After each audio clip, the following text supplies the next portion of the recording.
सोनी, सहायक प्राध्यापक JP विकृत महाविद्यालय बिलासपुर।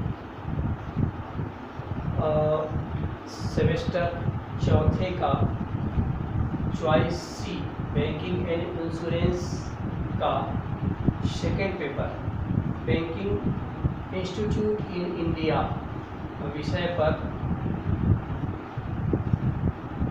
यूनिट नंबर 3 का पहला चैप्टर भारतीय रिजर्व बैंक के बारे में आज मैं आप लोगों को कुछ बताना चाह रहा हूँ। ध्यान देंगे। भारतीय रिजर्व बैंक ऑफ इंडिया। आपको सभी को पता है कि भारत गांव का देश है और गांव की समृद्धि ही देश का विकास निहित है। गांव की समृद्धि पर देश का विकास निहित है। विकास के लिए संसाधन और विकास योजनाओं का कार्यान्वयन का दायित्व प्रमुख रूप से सरकार का होता है, किंतु राजकोषीय नीति के अनुरूप उपलब्ध संसाधनों का प्रयोग, वितरण, उपयोग और समीक्षा का कार्य किसी एक ऐसा संस्थान को दिया जाता है जो इसका अच्छे से देखभाल कर सके और आर्थिक विकास में सहभागी हो सके। इसी में ही एक संस्था भारतीय रिजर्व बैंक है, जिसकी स्थापना 1935 में किया गया। इसकी स्थापना का प्रादुर्भाव कैसे हुआ, कैसे इसका स्थापना किया गया, अपन प्रारंभिक में यदि जाएं तो प्रथम विश्व युद्ध के बाद ये महसूस होने लगा कि भारत की मौद्रिक नीति अपूर्ण है, क्योंकि मौद्रिक नीति दो संस्थाओं द्वारा किया जाता है। एक सरकार द्वारा जो मुद्रा का निर्गमन किया जाता है और दूसरा साख का नियंत्रण इंपीरियल बैंक द्वारा संपादित किया जाता था। इस मौद्रिक नीति के कारण दो जगह होने के कारण 1925 में हिल्टन यंग समिति कमीशन का निर्माण हुआ, जिन्होंने एक केंद्रीय स्थापना का अनुशंसा किया गया। साथ ही साथ मुद्रा बाजार में मुद्रा तथा साख को नियंत्रण करने की दोहरी नीति को न अपना करके एक नीति को एक जगह स्थापित करने के उद्देश्य से किया गया। इसी उद्देश्य से केंद्रीय बैंकिंग जांच समिति ने 1931 में रिजर्व बैंक की स्थापना का जोर दिया और इसी के दुष्फलस्वरूप 1934 में reserve bank of India act पारित किया गया और भारत में 1 अप्रैल 1935 को भारतीय रिजर्व बैंक की स्थापना की गई। स्थापना के फलस्वरूप प्रारंभ में इसकी जो संसाधन है वह प्राइवेट सेक्टरों को दिया गया, जो कि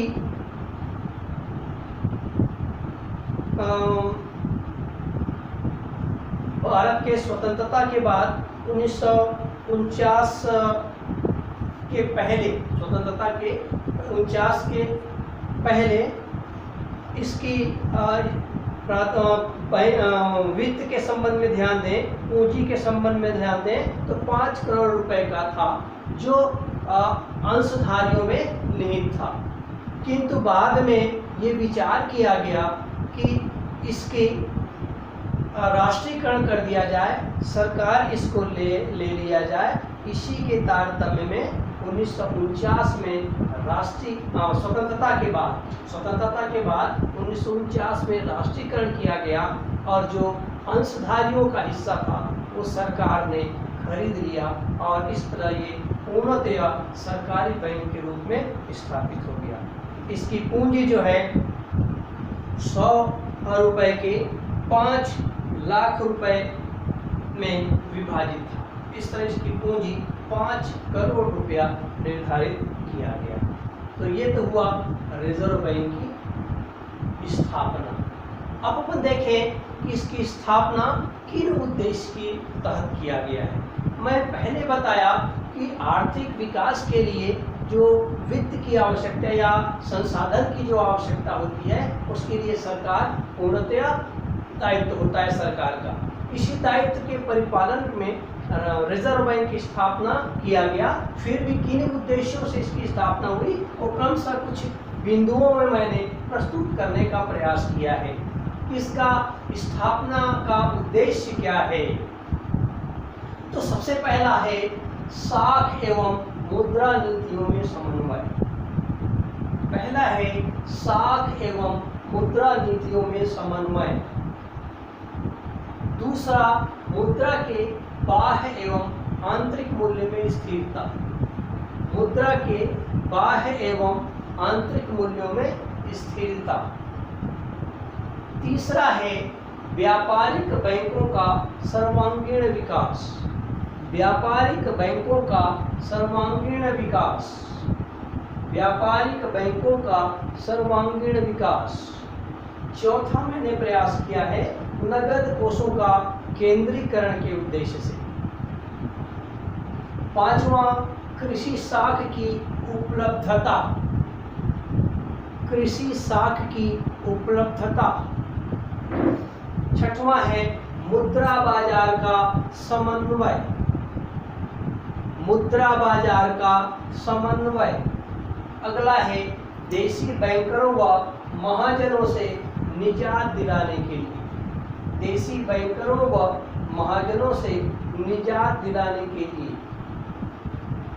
विदेशों से मौद्रिक संपर्क हेतु। विदेशों से मौद्रिक संपर्क हेतु सहकारी बैंकों का उन्नयन। सहकारी बैंकों का उन्नयन। और लास्ट मैंने बताया है राजकोषीय नीति का समन्वय। ये उद्देश्य था भारतीय रिजर्व बैंक की स्थापना का। इस उद्देश्य के तहत स्थापना किया गया है। मैं पहले आपको बताया कि चूंकि पहले साख और मुद्रा निर्गमन की दो अलग अलग इकाई थी, उसी को एक करने के लिए सरकार ने साख और मुद्रा नीति को एक साथ स्थापित करने के उद्देश्य से रिजर्व बैंक की स्थापना किया गया। दूसरा है मुद्रा के बाह्य और आंतरिक मूल्यों में स्थिरता। बाह्य और आंतरिक दोनों मूल्य में स्थिरता मुद्रा में लाने के लिए ये किया गया है।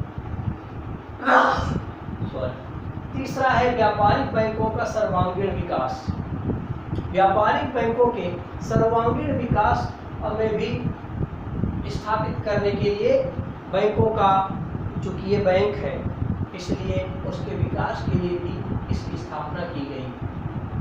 कृषि साख की उपलब्धता। मैं पहले बताया भारत गांव का देश है और गांव कृषि पर निर्भर है, इसलिए कृषि साख की उपलब्धता कराने हेतु इस संस्था का आवश्यकता महसूस हुई और इस उद्देश्य से स्थापना हुई। देशी बैंकरों व महाजनों से निजात। स्वतंत्रता के पहले देशी बैंकर और महाजन पूर्ण रूप से भारत में नहीं थे। उनके चंगुल में कृषक दब जाते थे और हमेशा उसमें दबने का था और उन्हें उबारने के लिए, निजात दिलाने के लिए भी रिजर्व बैंक की स्थापना की गई है। सहकारी बैंकों का उन्नयन। चूँकि कोऑपरेटिव सोसाइटी के माध्यम से गांव का विकास करने के लिए किया गया और इसलिए सहकारी बैंकों के उन्नयन हेतु भी रिजर्व बैंक की स्थापना की गई है। तो इन दृष्टि से रिजर्व बैंक की स्थापना हुई है। फिर अपन आगे जाएं तो राष्ट्रीयकरण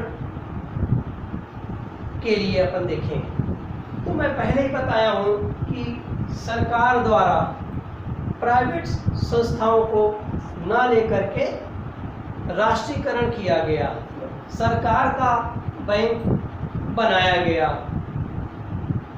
चूँकि पहले से ही ये महसूस किया गया कि सरकार का इस पर नियंत्रण हो और संसार के सभी देशों ने एक केंद्रीय बैंक की स्थापना की 1940 में। इसी तारतम्य में स्वतंत्रता के बाद 1949 में राष्ट्रीयकरण किया गया। राष्ट्रीयकरण करने के पक्ष में तर्क मैंने ये प्रस्तुत किया कि इसलिए राष्ट्रीयकरण किया गया ताकि तीव्र आर्थिक विकास हो सके। चूंकि भारत को आर्थिक विकास, आर्थिक दृष्टि से आगे लाना है, आर्थिक विकास के मुख्य धारा में जोड़ना है, इसलिए तीव्र आर्थिक विकास हो, इसलिए सरकार को संसाधनों की आवश्यकता होती है। इस उद्देश्य को राष्ट्रीयकरण करने की आवश्यकता महसूस हुई। मुद्रा बाजार का संगठन, चूंकि नोट निर्गमन करना है, नोट निकालना है, तो इसके लिए सरकार का दायित्व करने के लिए ही राष्ट्रीयकरण किया गया। सरकारी नीति का पालन, कि सरकारी नीति का भी एक जगह से पालन करवाया जाए, इस उद्देश्य से भी राष्ट्रीयकरण किया गया। अंशधारियों का एकाधिकार, प्रारंभ में जब राष्ट्रीयकरण नहीं हुआ था तो अंशधारियों के एकाधिकार से थोड़ा सा स्थिति सुदृढ़ नहीं हो पा रहा था, इसीलिए भी सरकार अंशधारियों के एकाधिकार को समाप्त करने के लिए सरकार इसको राष्ट्रीयकरण करने में कही। अंतर्राष्ट्रीय प्रवृत्ति हेतु, जैसे मैंने बताया कि 1940 में विभिन्न संसार के विभिन्न देशों ने केंद्रीय बैंकों के राष्ट्रीयकरण को जोड़ दिया। इसी उद्देश्य भी हमारे भारत में भी रिजर्व बैंक का राष्ट्रीयकरण करके अंतर्राष्ट्रीय प्रवृत्ति के ढंग से किया गया। जन भावना, सरकार के ऊपर विश्वास लाने के लिए, सरकार के ऊपर विश्वास लाने के लिए जन भावना को ध्यान में रखते हुए राष्ट्रीयकरण के लिए किया गया, ताकि लोगों के हित में हो, सरकार की आर्थिक नीति लोगों के हित में हो, इसलिए जन भावना को ध्यान में देते हुए किया गया। अंतर्राष्ट्रीय सहयोग, चूँकि केंद्रीकरण का, राष्ट्रीयकरण का उद्देश्य है कि जो संसार के विभिन्न देश हैं वो भी हमारे कुछ मदद करें, तो एक संस्था होनी चाहिए जो सरकार का जो अंतर्राष्ट्रीय सहयोग के माध्यम से विकास कर सके। इस दृष्टि से भी राष्ट्रीयकरण में किया गया है। तो ये राष्ट्रीयकरण करने के लिए जोर दिया गया और सन 1948 में रिजर्व बैंक को सार्वजनिक क्षेत्र में लाने का किया गया और 1949 में इसका 1 जनवरी 1949 को राष्ट्रीयकरण किया गया। उसकी पूंजी भी उसी प्रकार की है। अब अपन रिजर्व बैंक की स्थापना देखें कि उसकी संगठन किस प्रकार की है। तो मैं बताया पूंजी पहले भी उतनी था, राष्ट्रीयकरण के बाद भी उतनी है, 5 करोड़ की पूंजी रखी हुई है। अब प्रबंध व्यवस्था अपन देखें तो प्रबंध व्यवस्था जो है एक निर्देशक मंडल के माध्यम से इसका प्रबंध व्यवस्था होता है, जिसमें 20 सदस्य मनोनीत किए जाते हैं। एक गवर्नर होता है, उसके अंडर में 4 डिप्टी गवर्नर रखे जाते हैं। उसी तरह विभिन्न क्षेत्रीय कार्यालय को करने के लिए 10 निर्देशक हैं और 4 स्थानीय जो मंडल हैं, इसके जो महानगर हैं हमारे भारत देश के, उसमें 4 स्थानीय मंडल है, उसको करने के लिए 4 निर्देशक और रखे गए हैं और एक सरकारी अधिकारी को इसमें स्थान दिया गया। ऐसे 20 सदस्य हुआ गवर्नर, 4 डिप्टी गवर्नर, 10 निर्देशक, 4 जो है मंडल, स्थानीय मंडल के निर्देशक और एक सरकारी अधिकारी। ऐसा मिलाकर के 20 सदस्यों का एक निर्देशन मंडल बनाया गया और जिसके तहत इसका संचालन किया जाता है। इनका नियुक्ति जो है सरकार द्वारा ही होता है, क्योंकि सरकारी है, ये सरकार द्वारा स्थापित है, राष्ट्रीयकरण किया गया है, इसलिए इसमें जितने भी निर्देशक मंडल के जो सदस्य हैं सबकी नियुक्ति सरकार द्वारा किया जाता है। अब अपन आगे आए तो देखें कि रिजर्व बैंक के विभाग क्या हैं, इसका कार्य कैसे संपादित होता है। इस विभाग को यदि अपन देखें तो मुख्य रूप से ये विभाग के रूप में मैंने उसको प्रस्तुत करने का प्रयास किया है। तो इसके विभाग हैं, पहला है निर्गमन विभाग, पहला है निर्गमन विभाग, दूसरा है बैंकिंग परिचालन और विकास, बैंकिंग परिचालन और विकास, तीसरा है औद्योगिक और निर्यात ऋण, चौथा है आर्थिक विश्लेषण और नीति, आर्थिक विश्लेषण और नीति, पांचवा है आंतरिक ऋण प्रबंधन विभाग, आंतरिक ऋण प्रबंधन विभाग, छठवां है विदेशी मुद्रा नियंत्रण विभाग, सातवां है सांख्यिकी विश्लेषण एवं सेवा विभाग, आठवां है निरीक्षण विभाग, नौवां है स्वर्ण प्रबंधन विभाग और 10वां है मानव संसाधन विकास विभाग। तीन विभागों के माध्यम से रिजर्व बैंक का कार्य संपादित किया जाता है। तो रिजर्व बैंक का कार्य जो है वह है मुद्रा का निर्गमन करना और साख का नियंत्रण करना, इसीलिए निर्गमन विभाग रखा गया है कि ताकि वह भारत के जो नोट है वो जारी कर सके।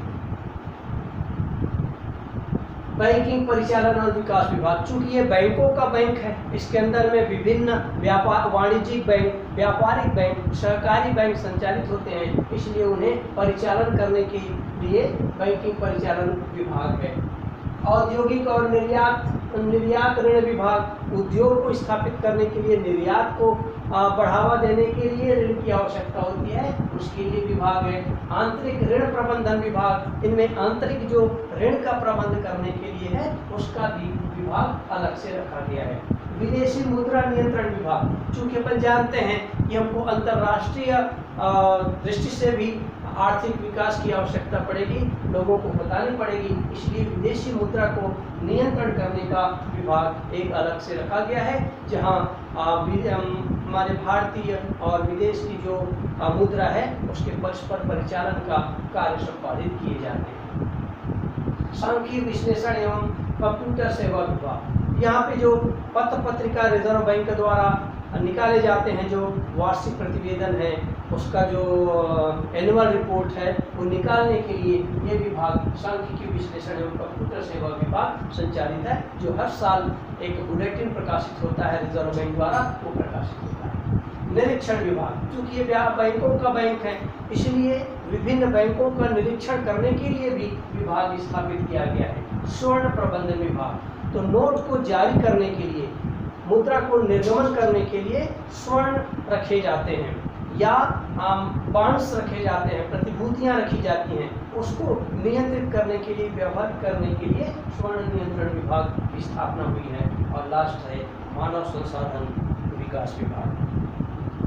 मानव संसाधन विकास में रिजर्व बैंक द्वारा विभिन्न सेमिनार और संगोष्ठी आयोजित करके विभिन्न प्रकार के मानव को विकास करने के लिए किए जाते हैं। ये तो मानव संसाधन विभाग के माध्यम से ये विकास होता है। तो ये रिजर्व बैंक के बारे में मैंने स्थापना, राष्ट्रीयकरण और बैंकों, रिजर्व बैंक की क्या क्या विभाग है, इसको मैंने आज आपको बताने का प्रयास किया।